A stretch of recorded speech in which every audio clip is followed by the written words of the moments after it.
Chapter 8 Hell's Gate. But Haru would never have to. His pupils turned red and somehow he forgot all about what happened. The storm was calming down.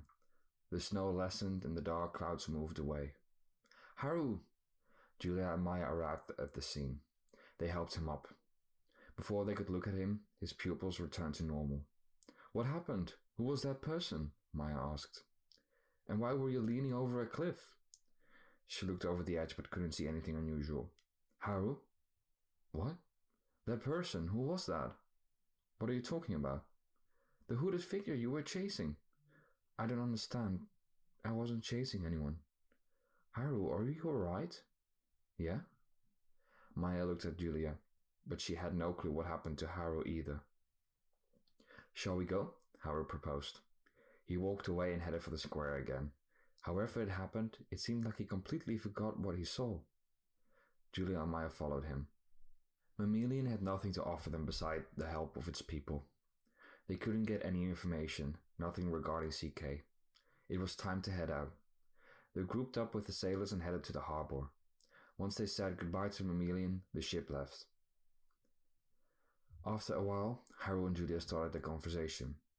I hope Drake's awake when we get back, Haru said. You think he is? The man said it could take weeks. True. I wonder who it is he talked about. When the captain was in the conference room, discussing a few strategic routes with his men, Maya entered the room. Hi Maya, how are you? The captain asked. I'm alright. What can I help you with? I had an idea. Tell me. We're going to check on Drake, right? That is the initial plan, yes? Though, don't you think it's better if we sail straight to Gande? We can save so much time. You mean, leave Drake behind? As much as I hate to admit it, the chance he woke up already is way too small. And I assume after Gande it's straight to Astro? It's our best bet. Alright, men, we sail straight to Gande. Everyone exited the room and headed to the deck. The captain headed for a steering wheel and changed their course. What were you doing down there, and why are we changing course? Julia asked. We'll save time if we pass Inflators and head straight for Gande, Maya replied. What? But what about Drake?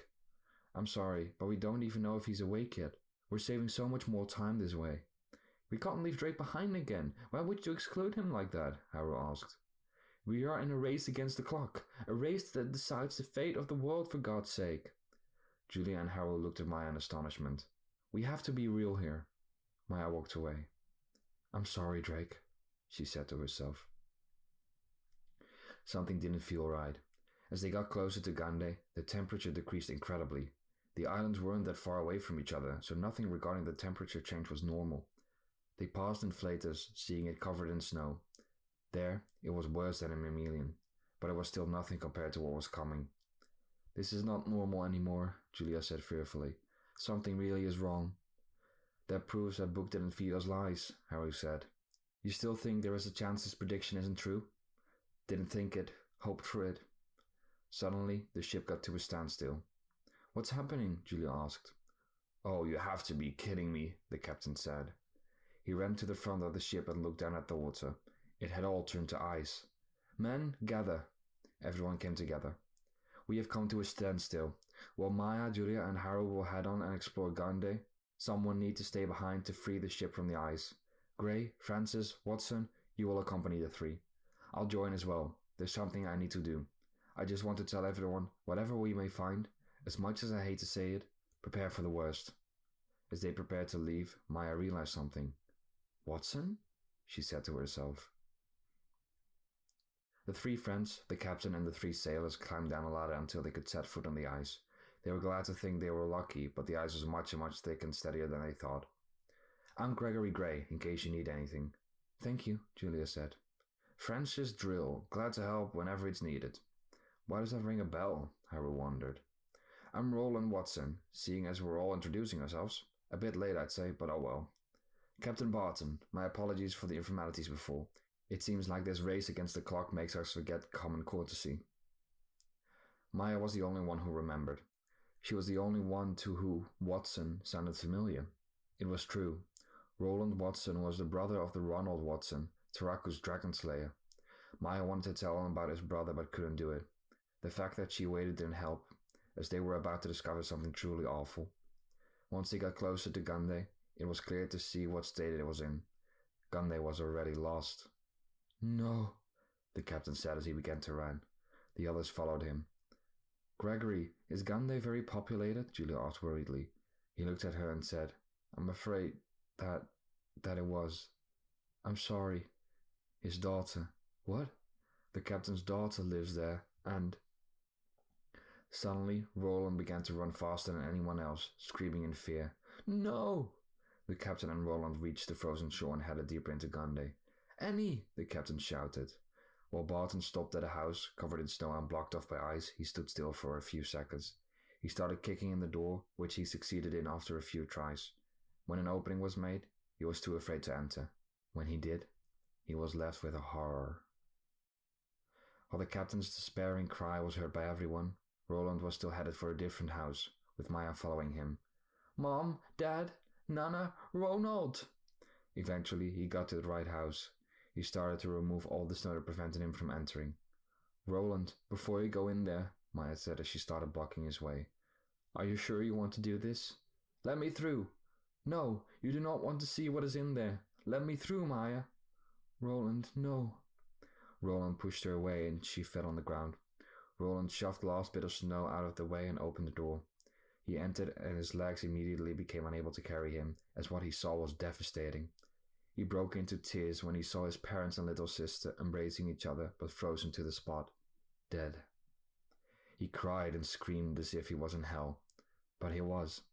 Once again, Hell's Gate had opened. At that moment, Drake awoke from his sleep. He sat upwards for a moment until he jumped out of bed. All his senses came back in an instant and he directly focused on his goal again.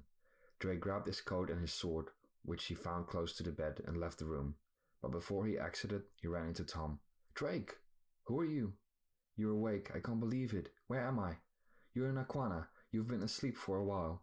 Oh no, not again. How long was I out? A while. But don't worry, your friends have continued your quest in the meantime. And my friend, Hong, is at the verge. I have to go. Drake, wait. But Drake was in too much of a hurry. He opened the door leading outside and stood still for a few seconds in astonishment of what he saw. If you want to join up with your friends, you'll have to wait at the harbor. It's that way. Drake went into the direction Tom was pointing. Tom kept following Drake as well as he could. Eventually, Drake made it to the harbor. Tom made it there soon after and tried to catch a breath. After he did, he asked someone who was attending to one of the ships where the others were. Grum! Tom, how are you? Where are they? Are they still in Mammalian? We just spotted them sailing to Gande, but we just came from there. The sea is frozen. There is no getting there by boat. Can you take Drake to them? Of course. Hop on, my friend. Thank you, Drake said to Tom. Of course. Take care. Drake climbed aboard. Shortly after, the ship sailed off. When the ship had already left, Hung arrived. Tom, I got it, he said while running towards him.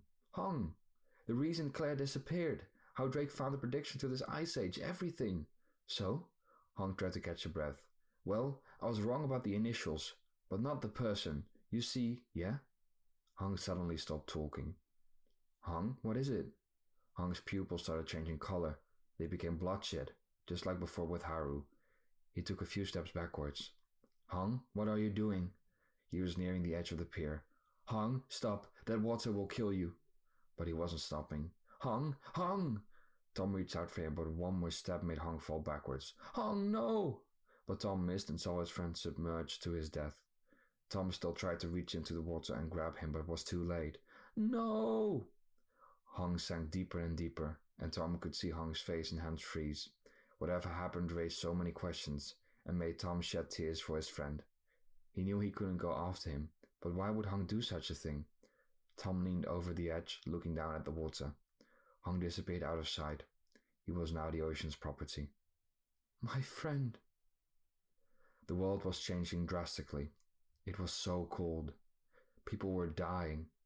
Those who lived in agony. Despair got the better of them, and fear got the better of all of them.